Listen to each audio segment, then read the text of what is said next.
everybody. Welcome to tomorrow. My name is Space Mike, and we are here at the third attempt of Starship Flight 10. Thank you for joining me.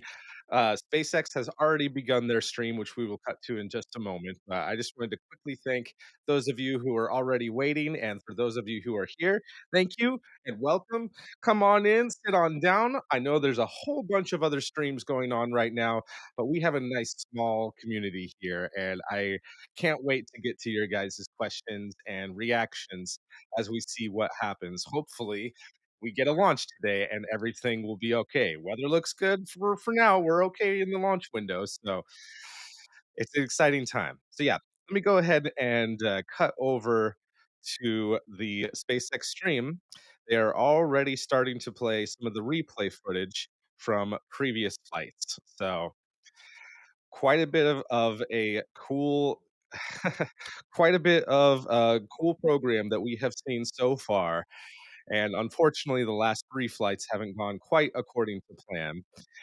But hopefully, on this flight, everything will be able to go as they hope, especially with the TPS tiles, the thermal protection tiles, and test out the different types of materials to see if they can come up with a better, possibly lighter, more reliable version of heat shield tiles, testing out the actively cooled tiles to see if that would be a better option, possibly even for just specific pinpoint areas that would be high risk spots. And of course, testing out the Starlink demo, deploying those for the first time through their Pez dispenser, and hopefully getting the shot that we saw on their render in real life really soon. Yesterday, they showed a really cool computer generated render of the stimulated Starlinks, with one of them having the point of view from Starlink, looking back at Starship not long after it had been deployed. And I think we're going to get to see that in real life. Otherwise, they wouldn't have shown us that specific shot that we've all been wanting and been talking about. So I think they're going to put a camera on it.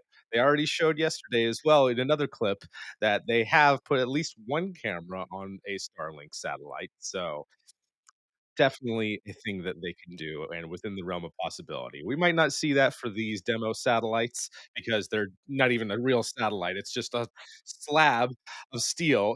It's a couple that are stringed together to simulate the size of the version 3 Starlink satellites that will be deployed from Starship. So I doubt that there's going to be a camera on one of them, but I would love to be surprised and get that view that we saw a render of yesterday. Everything is going according to plan so far. They begun propellant load a couple of minutes ago, and we are 41 minutes away from launch attempts. And hopefully things are going to go really well today. Again, thank you very much for being here and for joining me today. Just a handful of folks in today.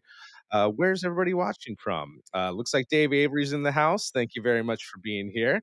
I believe you're watching from the Rocket Ranch outpost. So Dave is there right now, closer than than any of us. Darko FC is here. Thanks for being here. Love to see you. Wagfim, when Hopper, not sure when Hopper. If you're talking about the old Hopper, I mean that launched quite a long time ago. Not sure what you're referencing there. Rocky Dizelg, yes, go Starship. Hello, Rob. Good to see you here. Did they discuss the reason for the scrubs? I don't believe so. Well, actually, they might have. Sorry, I've been talking over them right now. The first scrub was due to a ground support issue with one of the valves on one of the pipes that supplies fuel to the Starship. And so they had to quickly replace that faulty equipment on the quick disconnect on the Starship. The upper tower that you see is still connected, even in this view here. Um, and they were able to fix that. That was Sunday, and then yesterday, on Monday, they unfortunately had to scrub due to weather because of an anvil cloud that caused a condition that wasn't favorable for launch. So hopefully everything is going to go okay today. I'm going to switch over to this view for a second, and let's refresh real quick the radar here. Stand by as we get the more up to date information. There we go. And it actually looks okay. And it looks like Elon is back for another quick presentation. Yesterday, he gave us the speech about making life multiplanetary, rocket big, rocket most advanced in the world. Let's listen in and see if there is any new information today. So let's bring that back in. Yeah. So the why, it's always important to explain the why of things, and How's that for the audio, why everybody? of Starship is that we want to be a multi-planet species to extend consciousness beyond Earth. Oh, this is the I think previously for recorded one from two yesterday. I'm main sorry. I reasons. just One saw is the to ensure graphic the on there. long-term My bad. survival and prosperity of life Okay, as we I know it in thought that they were consciousness. back. This is the Which, same if we are speech a that I just multi-planet said. species Again, and same ultimately speech that we've a heard for multi-stellar many years now species of out there making among the life stars, the multiplanetary, probability of and survival is much, much longer. big But rocket, that's kind most of the advanced rocket in the world, biggest defensive aspect or factory in life the world insurance for for this. life It's gonna be awesome. collectively. But then they also need to be Oh, things man. that are inspiring and Exploration, let's exciting go. Good to see and you that here. give Hi, you a reason to live. JTTV. Good to Life see you. cannot just be about Rob solving is one watching from New York. tragic Right problem on. after another. There must be also reasons to get up in the morning and be excited about the future. And a Okay, future sound where was we are a good when I space-faring had that up there. civilization Okay, cool, cool, is cool, cool. infinitely more exciting than one where we are not. Man. And we're All doing right, it so all right now, pretty unique location. I we mean, the are pad's currently behind us. We got 38 rocket minutes, on the tower. We got minus another tower right 38 there. We're minutes, sitting 37 inside minutes Star now, Factory. I mean, and it wasn't 56 like this seconds and for counting. very long. This is At all this pretty brand stage, new. Yeah, I SpaceX think we should moved be Starship still here in in the about the process early part of of 2019. So we've fuel been loading. coming that entire time and seeing the site evolve That's from a actually going to double wide continue up trailer and a until tent where about we built 3 minutes Starhopper to the before first flight. suborbital So test flights. should And be now we well have underway behind us two for towers not for the just first the time upper ship, as we build but towards the first also operational flight the from the second tower booster at the end stage of as this well. year. And this So beautiful so far, building, everything has million been square going feet, where well. we're able to work Real towards a quickly, I just production want to line of take a peek Starships. at some of the other Yeah, this views that is provided to us thanks to NASA Space Flight. This is their 24-hour live stream that they always have going on at Starbase. Things are looking okay right now. We already saw the Pope vent and venting going on. So somehow, somehow they were able to make sure that all the propellants were full in the tank form, and if not full, then enough to cover full fuel load for this launch. So, and actually, I do wonder if they even are doing a full, full fuel load. Try to say that 10 times fast on this particular mission because of the flight profile that they have for it. So there is a possibility that they might not be running either vehicle, either the booster or the ship, completely full of fuel. That is a possibility that I haven't considered until right now. In any case, though, everything is going well with fueling, and I hope that they go through those clips again, or rather show us more clips, because those renders that we got yesterday were really, really awesome. Actually, real quick, I wanted to share something that um, is how I feel quite a lot of times um, before a Starship launch. So I'm going to share this tab instead, real quick. Hang on. Wasn't didn't know I was going to do this until just now. But who else is feeling like this right now?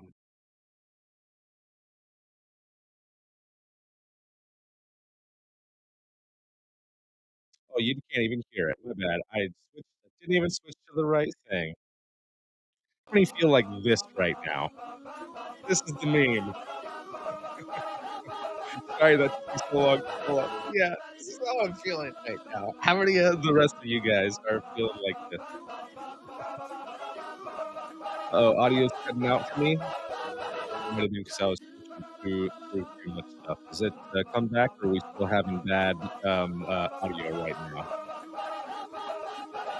It will be when the Mars city is capable of surviving Hopefully even that if the resupply ships wasn't from too Earth stop bad. coming for any reason. That might have And just that been my reason bad could for be switching something between too many cataclysmic, things. or it could be that And I that didn't even have civilization the right simply one pulled up subsided. here on EVMux. Sorry There's about always that. this debate throughout history of will civilization end Oh, with a man. bang or a whimper. But either way, if the critical Move thing is to on. get to the point where Good to Mars is see you here. self-sustaining and can survive even if the resupply May the ships stop space coming for force any clear the reason, way for the which means beast. that you need to build an entire base of industry on Mars in order for Exactly. Mars to survive. Oh, my For goodness. example, it's not simply enough to build a chip, All right. like a Official computer chip tweet factory, but you need from the ability SpaceX to build computer chip saying factories. that propellant load Um, is so has begun this is going to really on take booster. a lot of They tonnage. had My, already my said that guess is at it least a was million tons underway to the surface of for Mars, at least chip. and maybe it takes less than that, Yeah. but it's going to be a lot. The But this confirmation is a from very them that exciting a future. propellant load is It's one underway which for will booster. ensure the long-term However, if that is survival and happening prosperity right of life and now, we consciousness, might and see it's the a critical brief stepping stone hold on the to clock. get from this solar system to other star systems, Yeah, we might and see perhaps go out there and a explore, brief and hold on the perhaps we'll clock of encounter possibly a few alien minutes, civilizations that unless they're able to they're fuel this alive now, but faster. or maybe they Which again enjoyed a might period of lead into prosperity my for theory millions of that years, they're not but also died out millions of flying years this ago. So it's at a full humbling to fuel think of load the age of the capacity. universe, according to Yeah, the we're a Standard Model couple of of minutes Physics, being into approximately their 13.8 billion years old. previously So recorded an incremental million years would be presentation 3 yesterday digits past the speech. decimal It point. was so odd to And see if Elon you come look at, in say, our during civilization one of and these measure live our civilization launch broadcasts. by Yeah, I would like to see the him first stick evidence of around writing, which and is about actually be a 5,500 part years of ago, the entire thing. um, However, that the being said, civilization that as would be measured from the first probably really hard writing on is Dan only or 1/millionth of Earth's whoever existence. else might Or be blip. on the stream next to Yeah, him yeah. would Flash in the pan so if far. it was me, I would certainly be at Well, we're full getting some cool anxiety if the shots. boss is right Rocket out on the next to pad you right now. participating We as a we host. tell people like And come again, down see it. It's maybe it hard to wouldn't be get so like a bad if sense we of did it scale more of often. just how massive this thing is. Who knows? And Maybe we were we able to can convince him. catch somebody working And on again, it Jamie would probably a hate little that I while told him ago. it was And like super stressful part to of the have that reason happen you yesterday. said we're sending millions Makes of sense tons. why they, That's kind of why this Well, thing I is think so the in my nice massive thing mind, and is, Dan, scary. you actually, can why actually they're see the playing this to person help working cover at the bottom for of the ship, and the as we time that zoom we out, have you here. see the full ship, 32 that minutes to go sort of according two-tone to silver and black, and clock then the on booster the below it, live right? And stream it right now. really So sets the super scale, excited for this. which doesn't come What do you guys across, think? I think, other than I in know we've person. kind of talked about And this when I for do those of tours, I you like to say who Starship is tuned real, in for Starship class is big, two and Starship is launch really attempt. big. And I think you But can what do we see think's going to there, happen? and with How the far do you factory think shots that you this saw is going earlier, to get? again, we've got Flight 10 I on the am pad, thinking but we it's got many definitely going more to get behind past it. the tower. I Yeah, think so that they'll get I this posted a huge video separation, yesterday of and just we'll see a brief another scan of part of the Starship uh, factory, and you can get a sense of the scale of the intentional factory. booster flip Um, for and the yeah, I guess we could talk a bit about holes, diverter why that they Starship have in is the the way hot it is. stage ring to Like for divert example, hot why gases is as the upper half of the stage is ship igniting its engines black and to half of it is silver intentionally colored? flip And that's the because booster the in bottom a half particular of the ship, the bottom as direction seen to from help with, orbital entry, quick maneuver has and a boost heat back shield on it. in So order the to, black there is although the heat not doing a shield, catch on this and particular then mission, the come core back structure of towards the the launch rocket site is before their a landing. special alloy So, of stainless steel, I think that they'll get to that and that's where you stage, see the but sort it's of shiny after silver that parts that are stainless all steel. eyes will be on Chip, The reason and for steel over aluminum is you know, that the heat anxiously awaiting to see what happens. atmospheric entry and the heat of I'm very the hopeful rocket engines that all is 6 engines are going to enough to burn easily melt as aluminum, but intended, steel is much more and I'm resilient also hopeful that we'll against both finally be able extent to do heating, one of those but especially in-space the relight reentry heating. without And causing an you don't even have to explosion paint it, or losing which is attitude control actually very and difficult at entering paint a into an large uncontrolled object that is going spin, through cryogenic which cycles they got and have pretty the far paint last time. stay on. About It's the quite spot that we got challenging. last time, so I And expect them so to we've at talked least about it. get that It's far and massive. hopefully It get obviously past takes that a whole and lot have of a energy to successful make that thing controlled move. reentry so that we can And that's finally where get that Raptor data really back starts to for the come in. shield Most tiles advanced engine on the and planet. make sure that they are Giant on the right lightsaber. track when it comes to No, what that's a lightsaber materials and a to half. use and how to best You make would get Starship as vaporized in an instant reliable if you and were standing in reusable front of as Raptor. possible. So Drew yeah, D, go into a brief hello, spin good of to see you here. less than a second. By the way, is my audio So still cutting yeah, in and so out? in order for Should I in order reset to that create real quick, a or am fully I? reusable You guys orbital rocket, reaching me? you have Hearing to me at a five by advance five. the state of the art Sorry, I in am every part all of the over the rocket. That place. means the engines have to be Audio is better than cutting any out. engine Okay, stand by. ever. The structure's got to be better than any structure ever. Here, let me You've got to turn this up so you have um, something to listen to. you've got to have a means of bringing the rocket back to the launch pad. You've got to have a fully reusable orbital heat shield, and that no one has ever made a fully reusable orbital heat shield. The space shuttle, for example, required 9 months of refurbishment between flights. So the space shuttle heat shield would come back essentially partially broken and would require many months of refurbishment in order to fly again. What we're trying to achieve here with Starship is to have a heat shield that can be flown immediately. So the ship, both the ship and the booster, would be caught by the tower arms, and the booster would be placed immediately back on the launch stand, and the ship's got to orbit Earth at least once. Okay, testing, testing. Um, One, two, and three. that then could be Reset back a couple of things potentially in without one having orbit, but to in completely break the most cases stream. several orbits. Hopefully that works. We So don't the have ship any would come more back several hours later, cutting but out then be issues. caught by the arms and placed on top of the booster. You could also have Let me multiple also ships refresh ready this, so that see a if single we've booster got any could more service updates when it 5 or comes more to ships, weather. so that you could be flying the booster in theory, every hour. Um, Still this looking is pretty clear. kind of a profoundly fast speed, obviously, for the largest flying object by far ever made. Yeah, Um, everything's still looking but it's the good reason on why we weather. catch the tower, we catch the booster with the tower arms, and the Coast ship looks also would good. be caught with the tower arms, because that's the fastest Floating way to get at this the point booster and the ship should back be into flight. um, Um, if we had a little over instead a quarter of the put way landing legs, for which we have done me. before for the ship tests, we actually had landing legs that flipped down, and the ship we've successfully demonstrated landing with legs. But if you do that, if we were to do that with the booster and the ship We are here, we would have probably, to land somewhere if else with the everything legs, is on then lift the schedule, we rocket, should be start about the 10 legs, minutes away transport the from rocket engine back to chill. the pad, with And if we get to which that is point, very unwieldy when you've I got mean, Mhm. they're 10 feet fueling. to go. Then it They're would be going picked up for it. by these They're tower going arms for it. Even and if placed they have in the to have any sort of launch delays mount. and S words, I'm Um, going to try not to that would jinx anything right now. delay the Um, reusability they're going dramatically, for it. and would add a lot of And mass with the honestly, landing what a legs. miracle of So that's logistics why to we get all of catch those the fuel rocket with the trucks tower arms, down because Highway it's the same 4 tower arms that put the rocket in to be the able launch to mount, refuel their are used tank to catch the arms rocket. before each of these attempts. And that means that we can put the And booster back in the launch mount in less I'm than an feeling hour better after about the this. fill. In Like, fact, I the booster's going feel to a come back good very vibe in fast. the Like, air. I don't know 5 or 6 how else minutes later, to this booster's explain coming it. back one way or another, And then yet at the or if same not time, I am coming. so anxious Um, for this. I don't know how you so guys feel. so then we really have propellant fill time, which can be brought down to about 30, 40 Yes, sir. minutes. I don't see And any that green on means that weather. it is I theoretically possible to fly the booster again in less than an hour. I think when I think about it, oh, it's the still, jet we're drives still up to the getting jetway, clipping people get and off, cutting. new people get on, and it leaves. You don't want to land the jet on a Ah, different shoot. airfield and then tow it Okay, over to the jetway. stand So by it's one just more time. operationally simpler and faster. Yeah, we've had a lot of success with the booster. 3 for 3 on the catch attempts when we bring it back. We've reflown one, so awesome. And then the again, Starship superpowers. The whole thing is reusable. So ship reusability is like what we're working on right now. We've been able to get some really spectacular reentries on a couple of flights, hoping to get this one for reentry on the V2 ship. But yeah, that fully reusable heat shield, that thing that has just never been done before. That's one of the things we're really looking for that data on.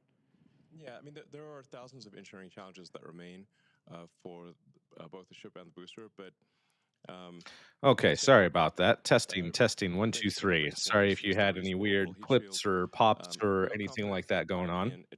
in making a fully reusable orbital heat shield, but it will require I'm many gonna go flights, many full different iterations screen with to figure out this. where the weak points are in the heat shield, Yeah, where we hopefully need to that change the that's design, okay either again for the strengthening the audio. tail or changing True D, the you're nervous techniques, because depending on another how big the scrub would gap is really between the hurt the tails. public's Um, enthusiasm.